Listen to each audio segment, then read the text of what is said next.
Hey, everybody. Welcome to the Daily Objective. And we've got a great topic today. We're talking about these new supersonic fast airplanes that are being purchased by United Airlines in order to use in upcoming years. Sadly, there's a wave of negativity countering this announcement because a lot of people, as you would expect, have a problem with this on multiple levels that probably are at root the same reason. There's the environmental concerns, and of course, what do we need to go so fast for? And aren't the rich going to then be traveling faster than the poor? That's not fair, et cetera, et cetera, et cetera. A lot to get into today. I just feel like the dorks have taken over. You know, it's like everywhere I look, I've got Generation Z people wagging their finger at everyone. I've got, people that never invented a fast airplane wagging their finger saying, no, you can't use that. Excuse me. And, the comments section here on the internet is full of unaccomplished armchair critics wagging their finger. And I'm tired of it. Enough of these dorks. I know that's not a very intellectual way to speak. And for that, I apologize. Please welcome a man with a bit more well-spoken than me, a bit less with the schoolyard insults. It's Mark Pellegrino. Well, that's certainly not me. I'm not more well-spoken than you, and I use just as many schoolyard insults. Well, maybe we have our next New Year's resolution ahead of us, but we're only halfway through the year, so we can stay complacent for now. So the title of this New Yorker article, it says recently, came out June 9th, so a couple weeks ago. It says, we don't need supersonic travel in the new normal. We should slow down. So like I mentioned, there's the environmental concerns that these supersonic airplanes are emitting way too much, whatever carbon or whatever it is that airplanes emit.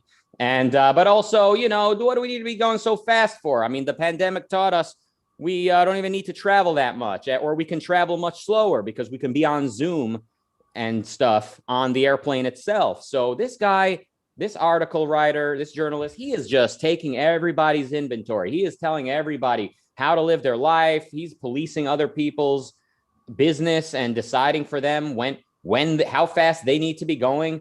I mean, literally, people are going to die because they couldn't travel fast enough. People are going to miss opportunities because they couldn't go fast enough, or people won't enjoy their vacation as long because they weren't able to travel fast enough. It's nobody's business. If you don't want people to travel fast, then I think you have a case to make to them, to persuade them. You don't just speak with this finger wagging tone saying like, we, quote unquote, don't need to be going so fast. And the same article is actually celebrating the rise of blimping. Some European company has announced, maybe it was Netherlands, I didn't catch it, I don't remember, but blimping, they're going to start blimping around, rather than flying extra fast. Why not just coast through the sky, blimp around? Yeah, they're saying because I'd really love to take 3 weeks to go to Europe again instead of 3 hours. Yeah, again, meaning like our ancestors did, not like you used to. Well, I mean, the blimps are Yeah. 20th century technology, right? But it's still a slow-moving technology. Don't people realize that the one unrenewable resource that there is time? And, you can't get that 10 and a half hours back on an airplane. And if you can cut that down to 3, cut 7 hours out of that travel and doing something meaningful, do something meaningful with that 7 hours, that's awesome. That's great as far as I'm concerned. Yeah, and even this sort of dichotomy between what you want and what you need, I think is invalid. I mean, do you need to live longer than 1 minute? Like when you're born and then if you die a minute later, did you need to live any longer? I mean, who decides these things? Obviously, values connote values to someone. If my values includes traveling fast for whatever reasons, why is it anybody's business to tell me when and how much and how fast to travel? Unless there could be a clear case made that, carbon emissions are a direct threat to someone else's property or in some way are causing a violation to somebody's rights, there's no reason to be curtailing it by force. And the writer of this article, he reveals that it's more than just about allegedly saving people from future catastrophe. He's saying, well, as a society, we don't need to be going so fast. And, and it's bringing about inequality to have some people have access to this. Just same thing with, traveling to space and traveling to Mars as it's becoming commercialized. Well, doesn't that give the wealthy the ability to travel? Wasn't that the case with every single technology that's come down the pike? At first, the wealthy get it, and then the wealthy incentivize the corporations to make the technology more accessible. Cars were only for the wealthy at one point. Now everybody has them. Computers were only for the wealthy. Cell phones, microwaves, all the things that we now consider everyday phenomena, everyday technology for even the poorest in America. At one time, only the wealthy could afford it, including central air and heating, which pretty much everybody has today. Yeah, and of course, new medicines and medical technologies at first they're very expensive because they're scarce, and the demand for them is obviously high. And then what happens is the companies sell them to whoever can afford them, and they use the money they make to mass produce a lot more because they know there's demand for it. And before you know it, and I do mean before you know it, I mean these things do happen fast. And the more capitalist we are, the more of a free financial industry we have, the more likely it is that ambitious billionaires and trillionaires will be able to mass produce things ahead of schedule and sell them cheaply, or even in some cases give them away to save lives if they choose. But putting aside charity, just mass producing them in order to sell them to as many people as possible is something that's a lot more possible when finance flows freely. So yeah, it's annoying. I know I'm speaking to the converted in this audience, but if people would just stop trying to push their ideas on the rest of the world and take their values and apply them to their own life, the world would be so much better a place. If the author of this article simply said, here's the way I think the world should be, I think we should be much slower. And I'll tell you what I'm going to do. I'm going to put my money where my mouth is and live by my values. And when these supersonic jets are populating the airports, I'm going to go for the prop planes because I just want to travel more slowly. Hey, more power to you, bud. And of course, environmentalism in general would, if taken literally by its main advocates and most extreme advocates, would obviously lead to many suicides of those people. They say, human beings are a cancer. Well, you know where to start. There's one person you have the ability to remove from this planet. But, the way people talk, and I mean, this came up on the last episode I was on. I don't even remember the topic, but whenever it comes to when you bring these types of things to people, they kind of respond with, well, no, it's about finding the balance, just like when the last thing, me and Nikos, I think we're talking about the lockdowns, and now the lockdowns are continuing. And then people say, well, it's about finding the balance between individual liberty and what's best for society. So they won't even commit to just complete collectivism because they know that type of thing has real bad PR at this point. But it's much easier for them to say, no, it's about finding balances. They see it as like checks and balances, like, sure, you as an individual need to make your own choices. And that's, you have that right. But also we need to kind of find the balance between you following your judgment and society having what's best for it and everyone. And I think what they need to, what us objectivists have to do is inform them or convince them to the best of our ability that there is no conflict of interest between society and the individual. There's no such thing. It's a made up thing. It's an abstraction. Yeah, there's no such dichotomy, and certain rights are inalienable. So speech and property are not on the table for being cut in half or for splitting around. So we cannot find the balance between individual rights versus societal benefit. I mean, if you don't have the absolute right to speak and own your property, then your rights are completely up for grabs, and we are not living then as human beings, but we are being pushed around like cattle, which is why we see articles like this in prominent publications like The New Yorker and elsewhere. And you turn on the news and anchors are speaking this way. Everyone virtually is speaking this way, like, well, what's best for us? Should we allow these planes to go so fast? Is this what we want, quote unquote, we? I mean, how would these people react if I entered their home and like, I don't know, took away their values? I mean, took their stuff, harmed them in some way. I mean, well, do your rights benefit us? Do we want you to have these rights? Obviously, they understand on an immediate level that like individual autonomy is sacrosanct. But when it comes to an individual inventing and developing and selling an airplane that can go super, super fast, now it's a question of, well, should we be okay with this? Is this what we want? It's really troublesome. Yeah, it doesn't matter. It doesn't matter what they want. It matters what you want, what I want, and it matters that we apply what we want to our own lives. Yeah. Now, Airbus is a company that will not be participating in the supersonic revolution. So until the market makes them do it, until they lose all their market share. That and or they're just too tempted by the lucrative opportunity. But yeah, I mean, of course, as the world changes, imagine somebody saying, the internet is not part of our company program. Like, we don't believe in the internet for one reason or another. It's like, okay, well, good luck with that. Or various computers. We don't like computers. We're anti-computer at this company. All right, good luck with that. Supersonic planes are the future. I hope, unless somebody stops it from happening, or unless it turns out there is some sort of real problem with them, that in some way they are unsafe, et cetera, et cetera.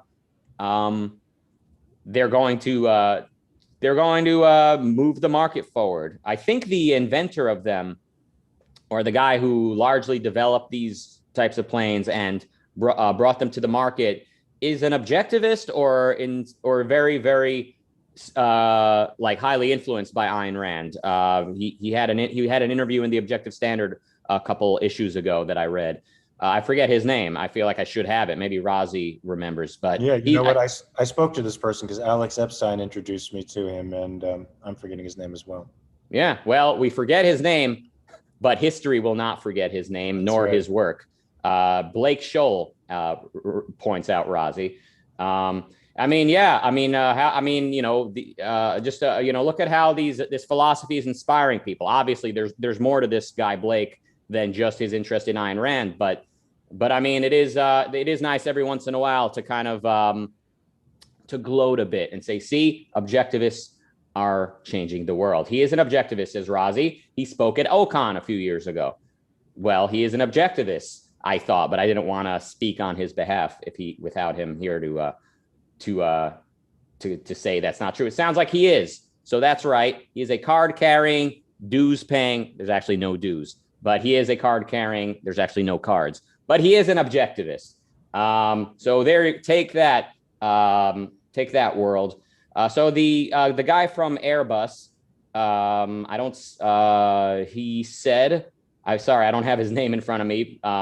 Okay, yes, I do. Philippe Munn. He said, quote, "When you fight for the next generation of aircraft, zero emissions and so on, you make it part of your priority and part of your DNA. Supersonic is not one of those priorities at Airbus. That's my only comment," he says. So he will not be participating in the supersonic revolution.